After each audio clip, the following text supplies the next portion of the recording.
बिहार मंत्रिपरिषद के सभी माननीय मंत्रीगण, माननीय मुख्यमंत्री के सलाहकारगण, मुख्य सचिव महोदय, पुलिस महानिदेशक महोदय, विभिन्न विभागों के सचिव, प्रधान सचिव महोदय, वरीय पुलिस पदाधिकारीगण एवं प्रिंट एवं इलेक्ट्रॉनिक मीडिया के प्रतिनिधिगण, बिहार सरकार के वार्षिक रिपोर्ट कार्ड 2013 के प्रस्तुतिकरण के अवसर पर यहाँ उपस्थित सभी महानुभावों का मैं हृदय से स्वागत करता हूँ। मैं माननीय मुख्यमंत्री महोदय का विशेष रूप से अभिनंदन करता हूं, जिनके विजनरी नेतृत्व में न्याय के साथ विकास यात्रा के 8 वर्षों की अवधि में बिहार में राष्ट्रीय एवं अंतर्राष्ट्रीय परिदृश्य में सुशासन और समावेशी विकास की मंजिलें तय की हैं। आज के अवसर पर उपस्थित बिहार सरकार के सभी माननीय मंत्रीगण, मुख्य सचिव महोदय, पुलिस महानिदेशक महोदय, विभिन्न विभागों के प्रधान सचिव, सचिवगण, वरीय पुलिस पदाधिकारीगण एवं प्रिंट और इलेक्ट्रॉनिक मीडिया के सभी प्रतिनिधिगण का मैं स्वागत करता हूं। आज माननीय मुख्यमंत्री जी द्वारा प्रस्तुत किए जा रहे रिपोर्ट कार्ड 2013 के हिंदी, उर्दू एवं अंग्रेजी संस्करणों के लोकार्पण के साथ साथ इसे बिहार सरकार के सूचना एवं जनसंपर्क विभाग की वेबसाइट पर भी लोकार्पित किया जाएगा। इसके बाद माननीय मुख्यमंत्री महोदय राज्य के आवाम को संबोधित करेंगे। संबोधन के बाद विगत वर्षों से चली आ रही परंपरा के अनुसार इस वर्ष भी मीडिया प्रतिनिधियों के प्रश्नों को माननीय मुख्यमंत्री जी उत्तरित करेंगे। एक बार पुनः मैं आप सभी का स्वागत करते हुए माननीय मुख्यमंत्री जी से सादर अनुरोध करता हूं कि वे रिपोर्ट कार्ड 2013 का लोकार्पण कर इसे राज्य के आवाम के समक्ष प्रस्तुत करने की कृपा करें।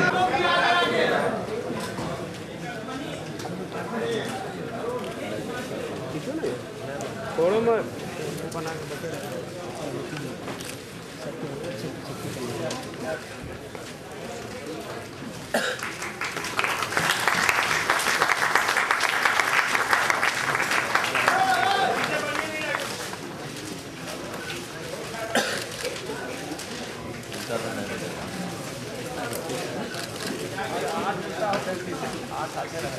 घर भी मिल जाता वो नहीं है।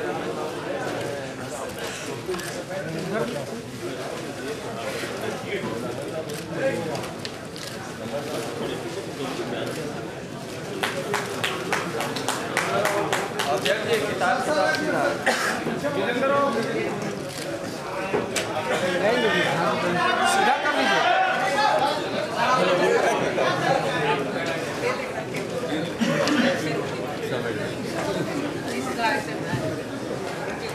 उल्टा सीधा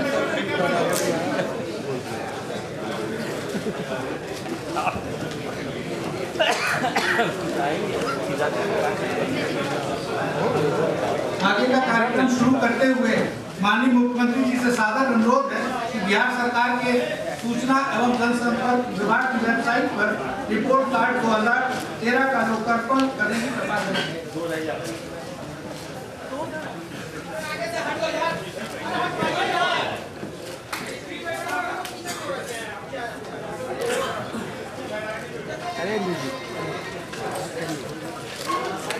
आप साइड हो जाइए।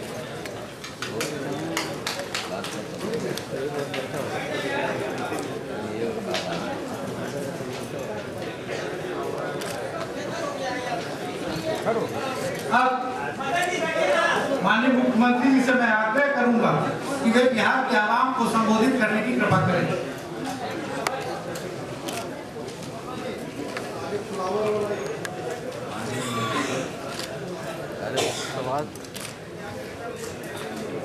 मुख्य सचिव और पुलिस महानिदेशक समेत सभी प्रशासनिक पदाधिकारी हमारे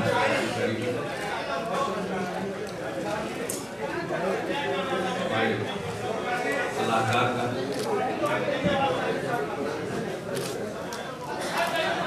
इलेक्ट्रॉनिक मीडिया के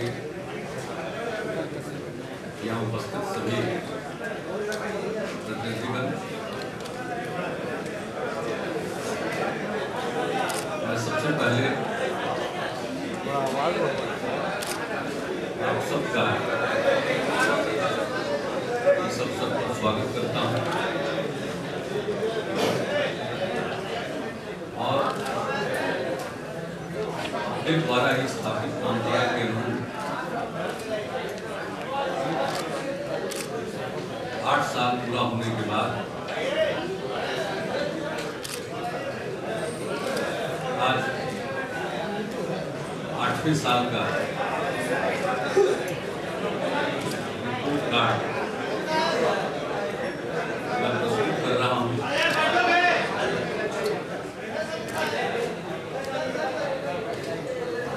और ये रिपोर्ट कार्ड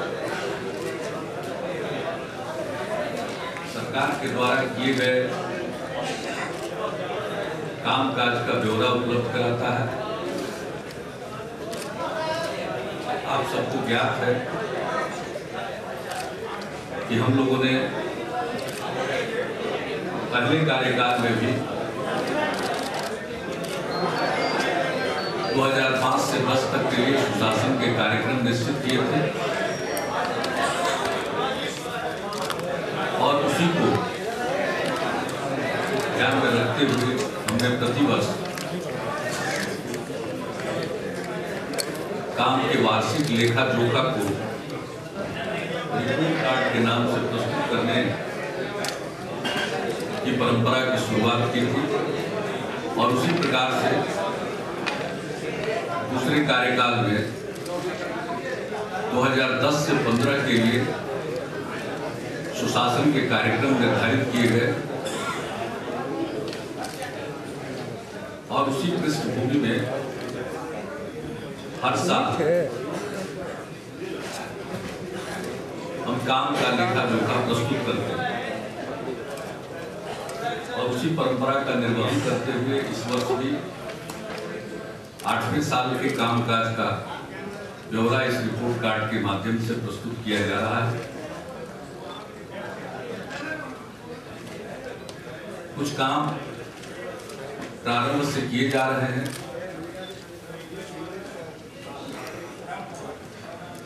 सुशासन के कार्यक्रमों पर अमल किया जा रहा है और इसके अलावे भी उसके अतिरिक्त कुछ नए कार्यक्रम तय किए जाते हैं और उसका भी क्रियान्वयन किया जाता है। हम लोगों ने विधि व्यवस्था की स्थिति को दुरुस्त रखने की कोशिश की है और जब से हम लोगों ने काम संभाला हमारा संकल्प था कि हम कानून का राज कायम करेंगे और न्याय के साथ विकास के मार्ग पर चलेंगे और उसी के अनुरूप काम हो रहा है। विगत वर्षों में 83,000 से भी ज्यादा अपराधियों को न्यायालयों द्वारा सजा मिल चुकी है।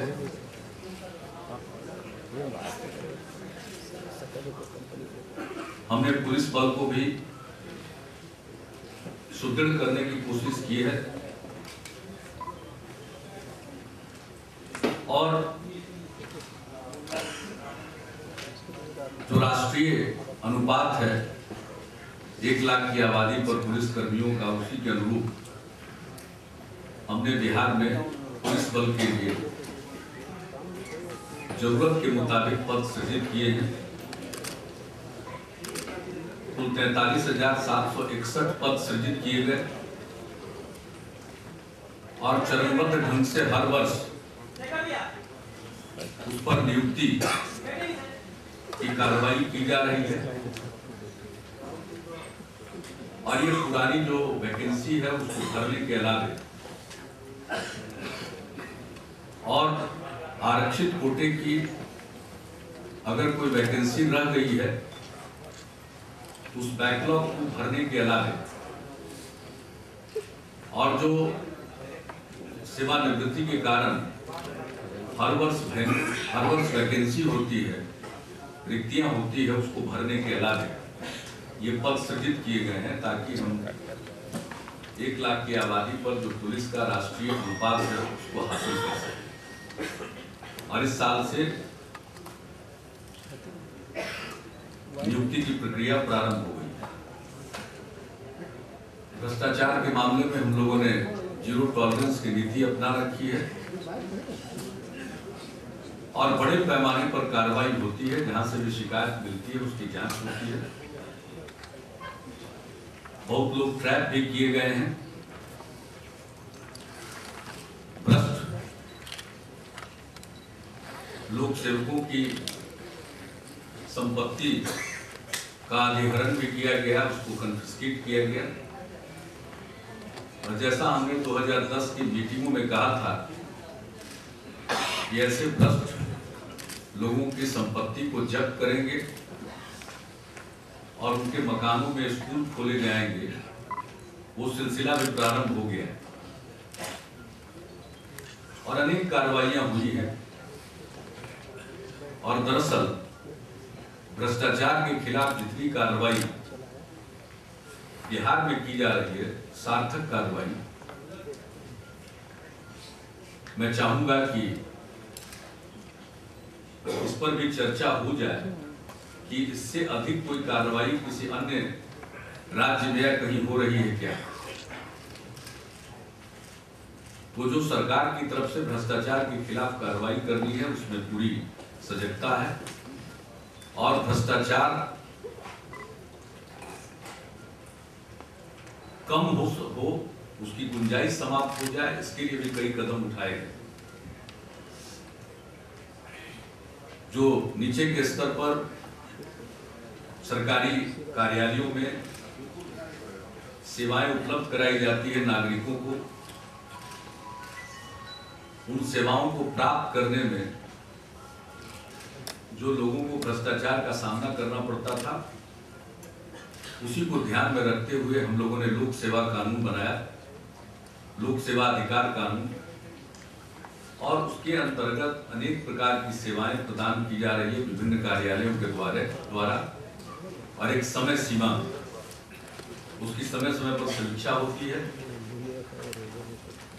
और वो जो समय सीमा है सेवा प्रदान करने की उसमें कमी लाई गई है। कई मामलों में जो 3 सप्ताह था, खास करके जाति प्रमाण पत्र, आय प्रमाण पत्र, आवासीय प्रमाण पत्र, जिसकी मांग सबसे अधिक होती है, जितनी सेवाओं की मांग है उसमें सर्वाधिक मांग अगर इन 3 चीजों को मिला दें तो उसकी है लगभग 70-75% इन्हीं चीजों की मांग होती है।